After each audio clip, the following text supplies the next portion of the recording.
I've had an experience recently at Liverpool Street Station as well. I was handing out my leaflets about my remote viewing class, and as I finished, because I was in such a state of handing out the leaflets, it's a very boring thing to do, so I just put myself in what you might call an hypnagogic state. And as I was in that state, I'd finished with my leaflets, and I continued to stand there and just stand there because there felt like there was a reason for me to keep standing there. And sure enough, a cab drove up and dropped off an older woman. She must have been at least 70, 75 years old. And two great big bags came from the cab, and he drove off, and there was no one there to assist her. And I believe to this day that I was still stood there at that moment purposely for her. Perhaps her guardian angel used me, or my guardian angel and her guardian angel came together and said, look, coincidence. There's no synchronicity. You can call it what you wish, Robert, but synchronicity works every day, and it's just a matter of people quieting their minds and looking back at the experiences you've had and saying to yourself, how did this happen? How did I get out of that tricky situation? But that is the way things work. Of course it's the way we have something called Sod's Law, and Sod's Law always works, doesn't it? It does. Well, mine can't be coincidence. I mean, my experience came when I was at my lowest point in my life. I was feeling suicidal, very desperate.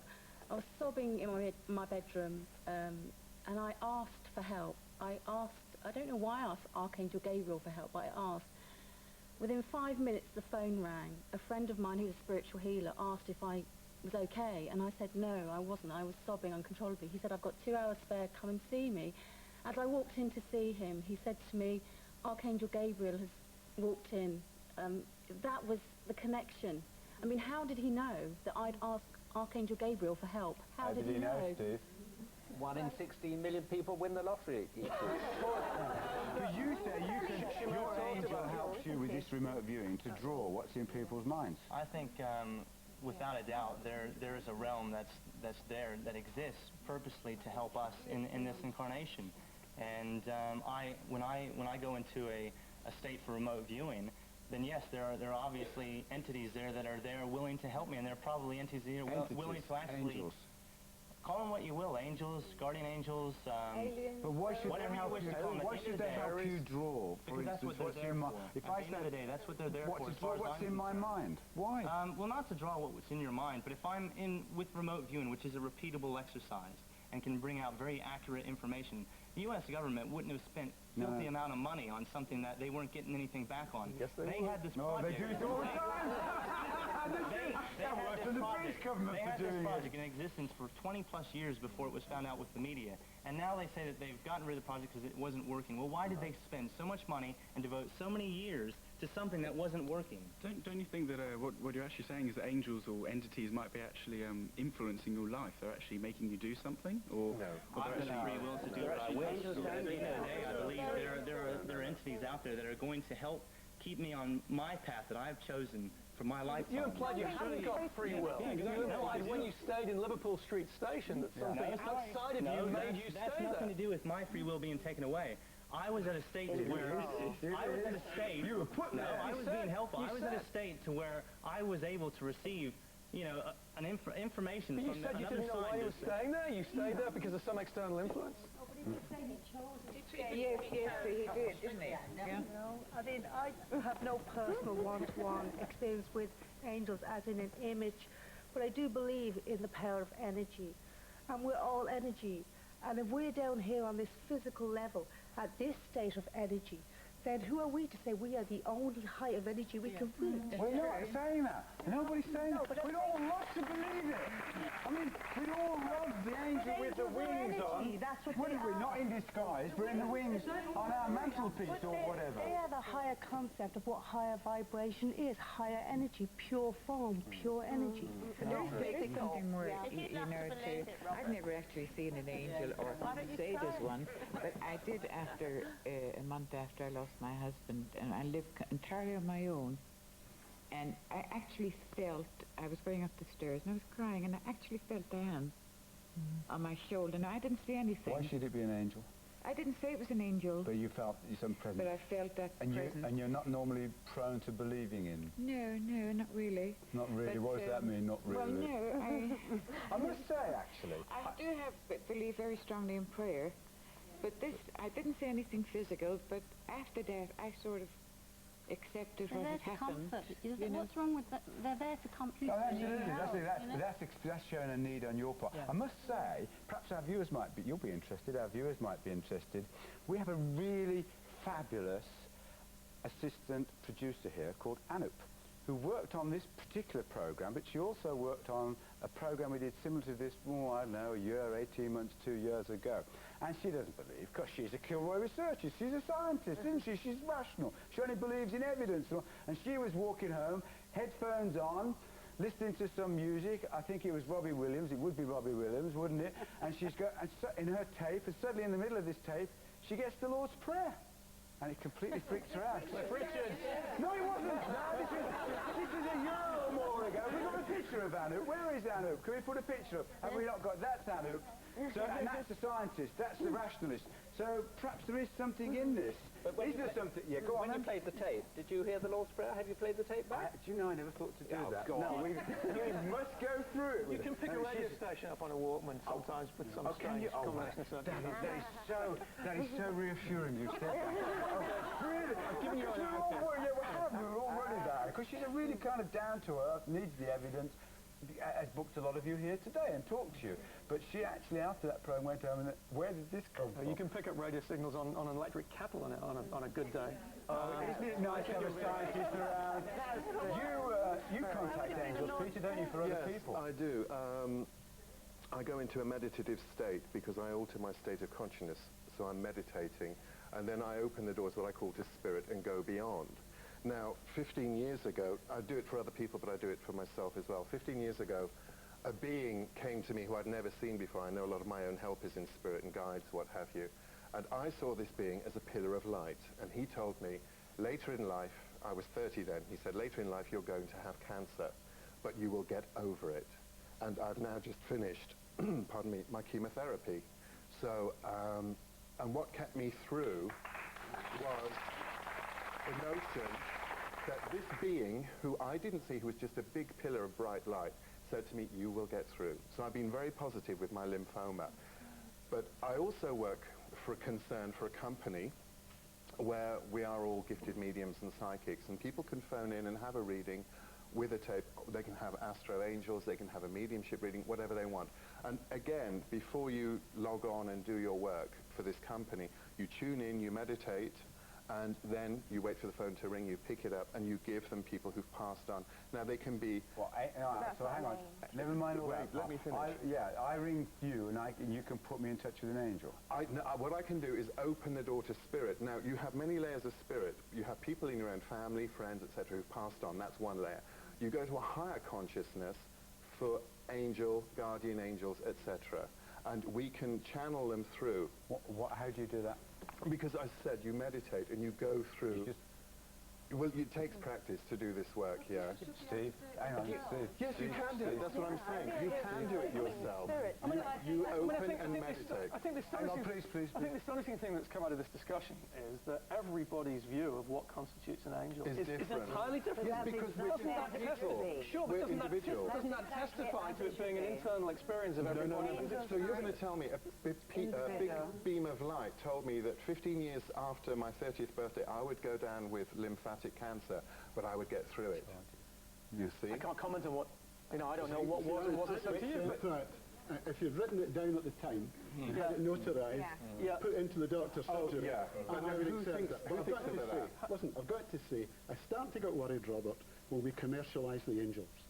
When we commercialise spiritual experience. Because it is something for each person to have on their own. Yes. Not as a commercial venture. So I'm concerned about it. People will look, they will want a reassurance, a guidance, they will look... but they'll have to pay for it. Yes, they pay through their telephone. Yeah, but see, I did 10 years training and I'm well controlled. How do you know? I'm not believing that you are anything other than sincere, but what about anybody who wants to actually play on the public and charge money? No, the company I work with, you are vetted, all your readings, all your calls are controlled. We have... Tony Blair? No, we have... In the organisation I work with, we have a couple of people who give you a test reading to see your accuracy, what you can pick up, etc. well, their experience of life and the fact that they've done this work for so many. But Mike and I could set up and do this just to make a few bob, even though we didn't believe in it. The only thing that will get you the business is the fact that you are accurate in what you were telling that person, what they can relate to. Without any offence, I don't mean offence, Peter. It was Alex. The word I would think is tacky. I have this concept of angels to me are all, because I'm a Catholic like you, angels to me are all kind of pure and lovely and beautiful. They're divine beings. And they're available to all of us. They're not available through a company, you called it. No. A commercial organisation. All I'm saying is that the person that can... Except that's the church. All right. No. The church is the only one that's had the monopoly on angels. But everybody can have the opening to contact angel helpers. If you're a medium, you'll have a better understanding because you're going through different vibrations of energy. Why are you laughing? Is he commercialising it kind of? Yes. Not, is the new number going to be for the angels? Will it be like 077? Angel.com. No, I think with anything like with angels, I think if you're going to make money out of it, it's not right. No. It's a God-given gift. And to charge, if you're making money, you're going to lose the gift. Well, the company I work with, this is only one facet of the company, the lines that we work with. Okay, we work for clairvoyance, for mediums, for tarot, for psychic awareness, for learning, for developing, for teaching. People have a free will to phone in onto the Astro Angel line and say they would like a reading to contact their guardian helper or to people in spirit who are on the angel link. So it's their choice to pick up the phone and say that's what they're looking for in that particular instance. I don't believe in that. No, that's true. It's true. It's not right to make money out of angels. Hang on, my love, please. But I couldn't sell any of these angel cards or anything unless I believed in it. And I know the angels are around me. I feel Well, them. why do you I'm need happy. to sell them then? Because people like them and they feel happy. No, you run it. You have a shop, an angel shop, yes, and you can show us those. What you sell cards and they all like. Couldn't sell these things unless people were Angel interested. Power. What's that? If you'd like to take a card. No, tell me. No, I can't go away and... You can take an Angel Power card and then we can tell you what will happen for you for the day. All right. Now you read the card. I can't read that. I've got my glasses with me. That's really for me. Oh, thanks, Mike. Hang on. Now, these 2020 or 2 points, look at the top bit. Right, if I look through the bottom one, I can't see a thing. The top one. Oh, speak what is true, necessary and loving. But I always do that. Oh, you sound so cynical. I bet all the cards. No. What does that tell me? It's just a lovely thought for the day. Oh, right. But no, seriously, that's not kind of... You don't think that's... it's not inappropriate to have that in the same sense as angels? It's a form of commercialisation in some ways, in that... You're talking, you've written a book on them, you're another one that's exploited them. It's the right word in this context. Yeah, but I haven't sold it yet. Anyway, it's not being... It's an art book, so it's not actually sort of being... pictures of angels.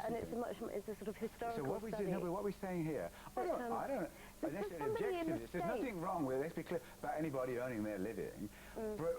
Does this kind of downgrade the image of angels when you are exploiting them in the real sense of the word? 5 years ago, angels came to me for a second time and asked me to introduce people to angels. I didn't want to do it, but I agreed finally to do it. And then they stood in front of me, 3 angels, and they told me that they came from a high spirit, they were high spiritual beings. They also told me how people could meet their angels, and I was interested in the gold energy here and about them being very centered. They said everybody can meet their guardian angel, everyone has one. Make yourself very centered and surround yourself in golden energy. Just think gold. And then they can touch you more easily. And you can ask them then to give you a physical sign of your presence. But is it right to turn it into an industry? I think it's important. They asked me to introduce them to people, and that's why what would I've been angels doing need ever you to since. do that? Because the Why whole can't they do it consciousness themselves? of the planet... They've been doing it to everybody else. The whole consciousness of the planet is rising, and therefore it's really important that people are aware how many angels are available and that they are there, but we have to ask them to help us. The minute we ask, they step with it. I think what's more important than anything else is not as to whether angels exist or not, but for the people here who do believe in angels, that they found something that when they're down or they're in need of assistance, that they've got something that gives them comfort. I think that's I'm not sure whether I believe completely in this, but I'd just like to say to the scientific gentleman down the front that you're trying to prove the existence of angels, but surely you can't do this until you open your mind and you say...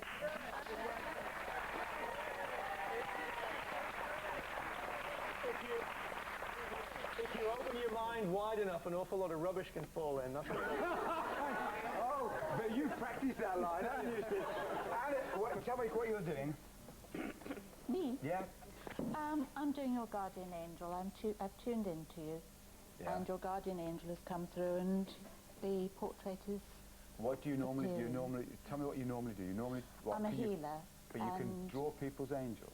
Yes, I draw their spiritual guides. That maybe we have a whole group of people working with us in spirit. Yeah. Ascended masters, guides, for some reason people whose... And you're saying that I've got an angel? Everyone has. No, I'm asking Anne. And how do you can see we my... all have several angels around us, but we all have one guardian angel that's with us from the start of our life to the end of our life. And you can see my angel? Yeah? And that's my angel? Looks like a bunny girl. Actually looks like you. That's my angel. She's nice. Where is this angel? It's always with you. And of course I can't tell whether that's correct or... It looks like the wife. Good job he's not a witch. Well, that's a terrible thing to say. Probably what I would check it No, she's very beautiful. Does she have a name? Why yes, is she and not... I always imagine, let me just say that, if I've got an angel, I always imagine him as a man. They're androgynous.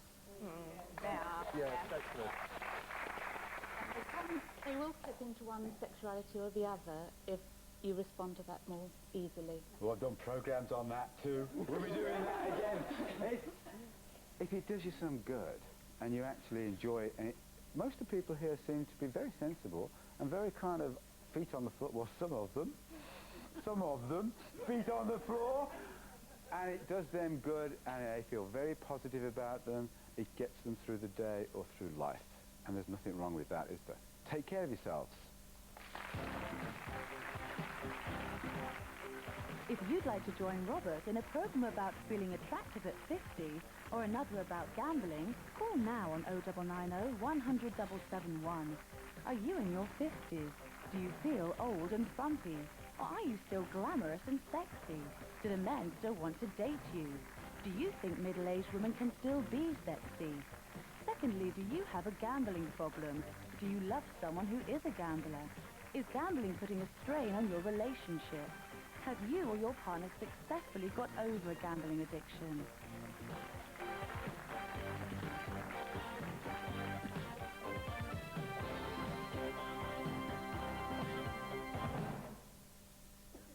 There's one of the most unusual injuries facing A&E staff at 10 o'clock this morning. A human hair has wrapped itself around the toe of baby Ria. It needs to be removed urgently because it's cutting off the blood supply. How it got there and the challenge facing doctors on how best to remove it on City Hospital. After the news on BBC One.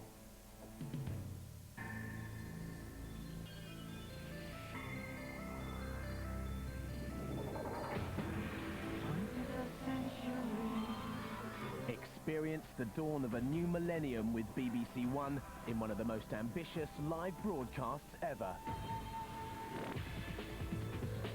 Be part of the millennium's biggest bash with comedy, entertainment and live music.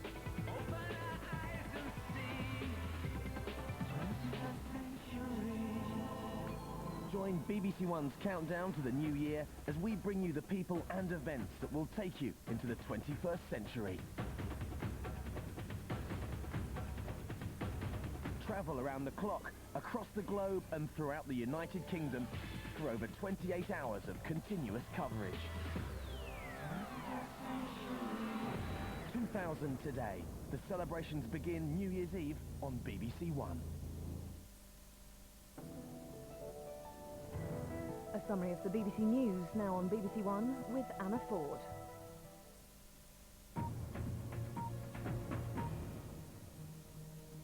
Good morning. Unemployment has fallen again. It's now at its lowest level for 20 years. But figures out this morning show that average earnings are still rising. They were up nearly 5% in the year to October. The number of people last month claiming unemployment benefit fell by over 10,000 to just under 1,200,000. Israel and Syria are preparing to resume peace talks after a break of more than 3.5 years. But Israelis have already been warned they may have to accept some tough decisions. It's believed part of a peace treaty could involve Israeli settlers having to withdraw from the Golan Heights, which dominate the disputed border between the two countries. Homelessness charities have welcomed government plans to reduce the number of people living rough on England's streets by 2/3. The proposals involve a move away from soup kitchens, which it's thought encourage people to stay on the streets. Instead, the government wants to provide more hospitals and specialist help for people with mental health, alcohol and drug problems. Police officers are so worried about being accused of racism, they're reluctant to stop and search suspected criminals. According to a report for the Metropolitan Police, constables on the beat are losing the fight against crime.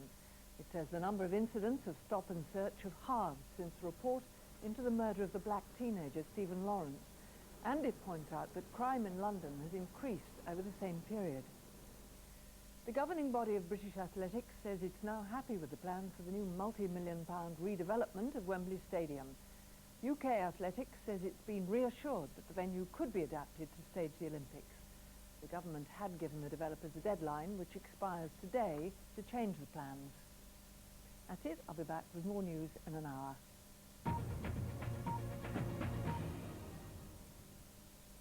Hello there, good morning to you. Well, we've got some sunshine in western areas, but still the east has been plagued by snow showers. They're really lining up on quite a strong north wind now through Newcastle down in towards the Pennine areas.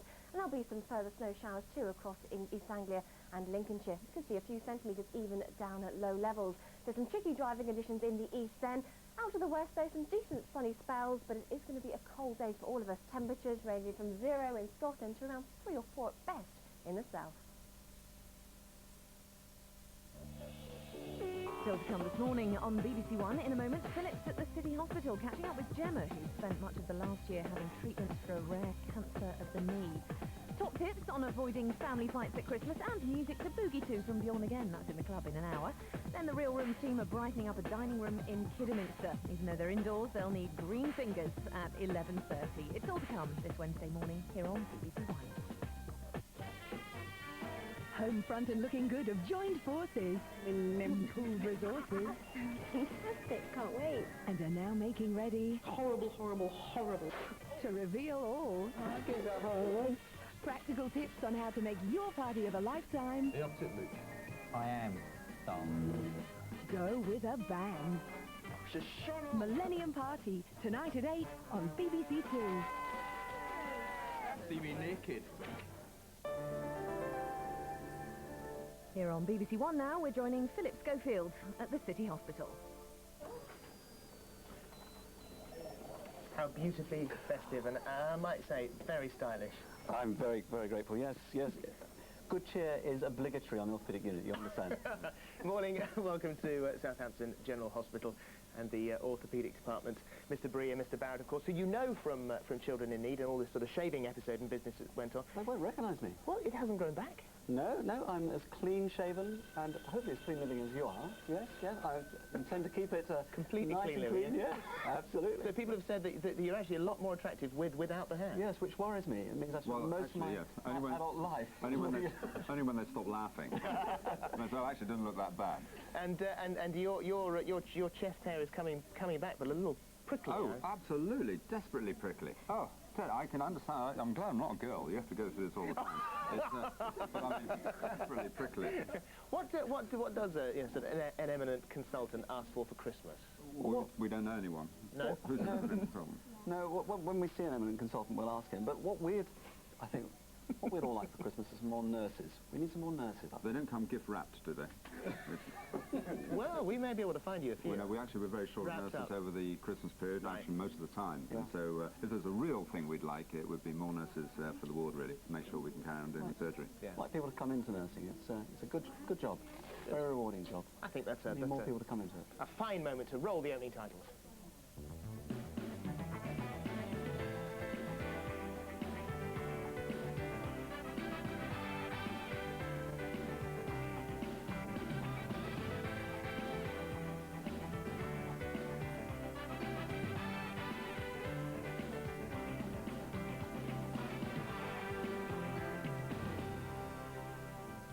On City Hospital today, 7-week-old Ria comes into A&E with a very unusual injury. What looks like a long hair has wrapped itself around her toe.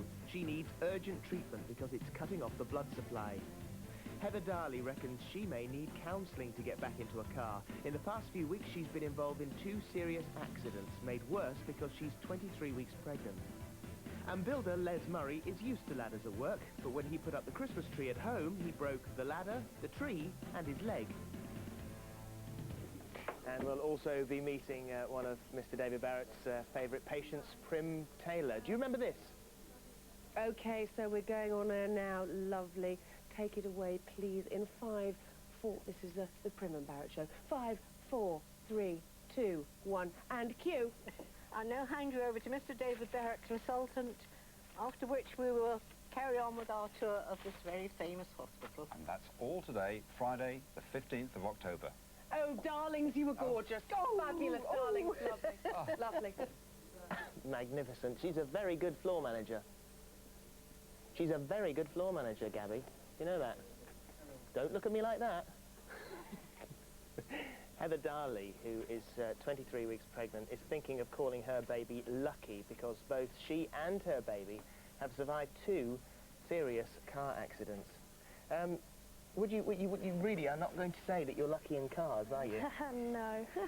Because if you say that you're probably going to need counselling to get back into one. I am very nervous in cars at the moment. It's quite every car comes near me and I'm, I'm quite edgy. So what happened to you? Well, this accident in the stationary car, and a car hit us, and